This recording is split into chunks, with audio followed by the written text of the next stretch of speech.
الشیطان الرجیم بسم اللہ الرحمن الرحیم الحمدللہ والصلاة علی النبی الحمدللہ الذی جعلنا من المتمسکین بولایت علی بن ابی طالب علیہ الصلاة والسلام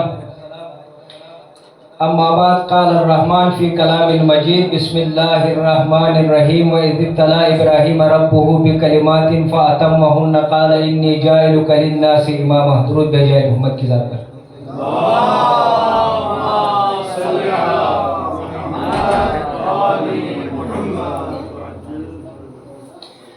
درود و سلام ہو ان ہستیوں پہ جن کے آنے سے قبلہ مکہ مکرمہ ہوا،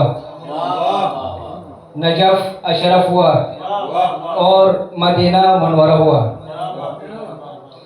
اعزائے گرامی، علم صرف کیونکہ سب علماء کرام ہیں، میں ایک حقیر سا آپ کے قدموں کی خواہ ہوں، مبتدی طالب علم ہوں۔ جو سیگے ہیں ہم وزن افعلا افضلا قبلہ اکرمہ بڑے رہتا بوٹے افعلا اکرمہ افضلا ہم وزن نا ہم وزن سب جگلوٹ شروٹ بگروٹ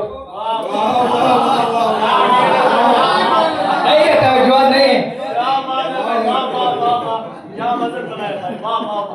جگلوٹ بگروٹ شروٹ۔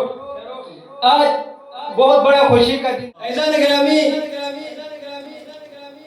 جو بھی کعبے کو سجدہ کرتا ہے اس سے کعبے کو قبلہ منانے والے کی آمد مبارک ہو۔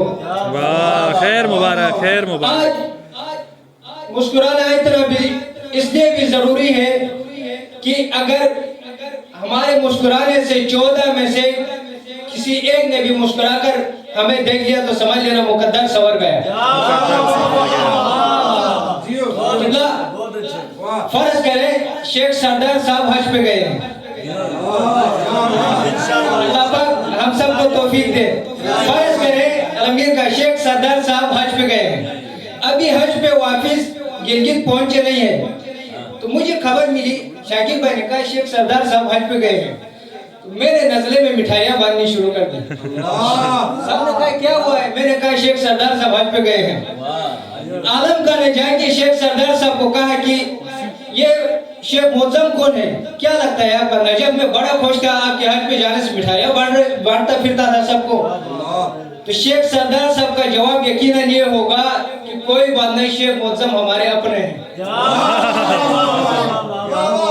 شیخ معظم ہمارے اپنے ہیں۔ اتنا مسکراؤ کہ فرشتے نجف سے جا کے امیر المومنین کی ذریعے میں نجف میں جا کے کہے کہ کیا مسئلہ ہے؟ کچھ لوگ نزلے میں جمع کر کے مسکرا رہے ہیں، جھوم رہے ہیں، اٹھ رہے ہیں، کیا مسئلہ ہے؟ تو مولا علی جس سے کہے کہ کوئی بات نہیں، وہ ہمارے اپنے ہیں، تو پھر آپ خود دیکھ لیجئے۔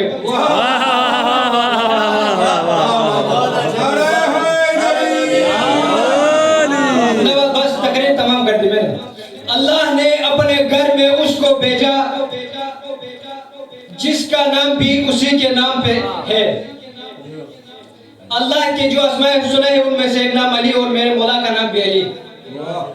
اعزائے گرامی، جب خانہ کعبہ کی تعمیر ہو رہی تھی تو 3 شخصیات تھی جو خانہ کعبہ میں کام کر رہی تھی۔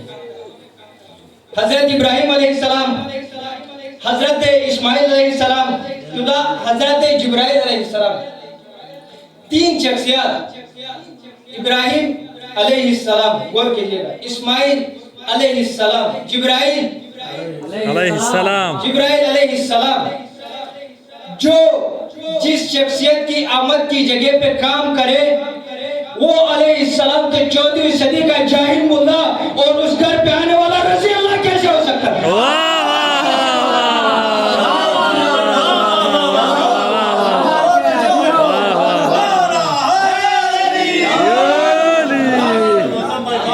جس جگہ جس شخصیت کی آمد پہ کام کرنے والے علیہ السلام تو آنے والا جسے کہتے ہیں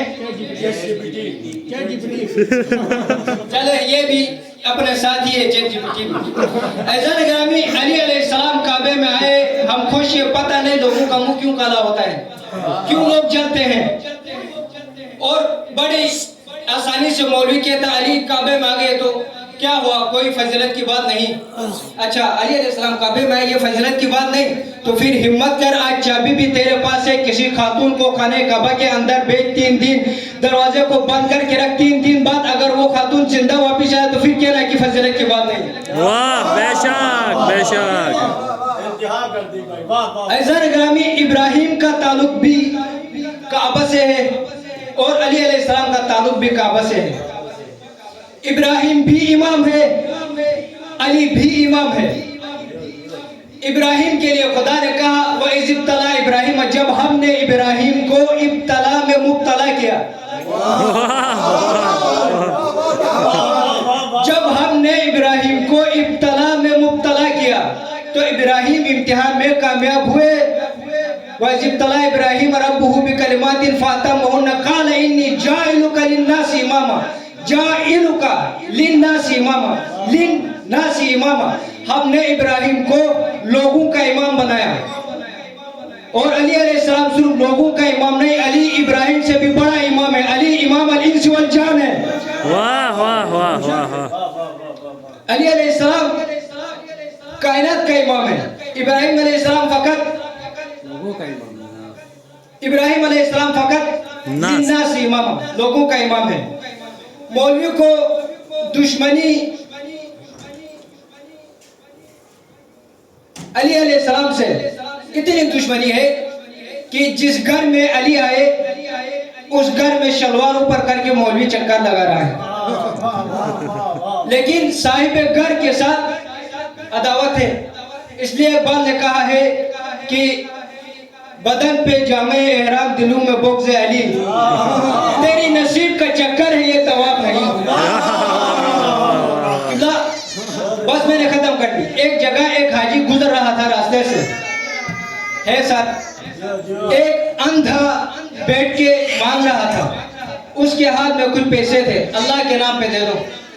حاجی صاحب نے جا کے اندھے کے ہاتھ میں جو پیسہ تھا وہ اٹھا کے چلا گیا کہ یہ تو دیکھ نہیں سکتا۔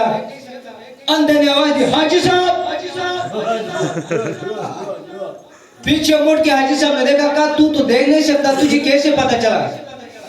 کہا مجھے تمہاری حرکتوں سے پتا چلا کہ تو حاجی ہے۔ اس لیے شیرانہ سے یہ امتحان عشق ہے۔ زوال میں تجیب فرمائے 100 بار لے کے آ، میں جسم لے کے آتا ہوں تو دار لے کے آ، میں جسم لے کے آتا ہوں تو دار لے کے آ، میں ماتمی ہوں، میں ماتمی ہوں، چاک و چباؤں سے کیوں ڈروں، سینہ لیے کھڑا ہوں جگر خار لے کے آ،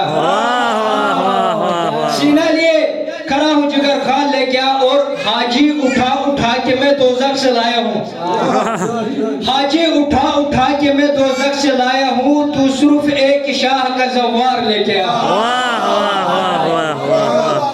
تو صرف ایک شاہ کا زوار لے کے آ۔ ایک حدیث، ایک آیت خدا نے قرآن مجید میں فرمایا ان تعدوا نعمت اللہ لا تحصوها، اگر تم اللہ کی نعمتوں کو شمار کرنا چاہو تو تم شمار نہیں کر سکتے۔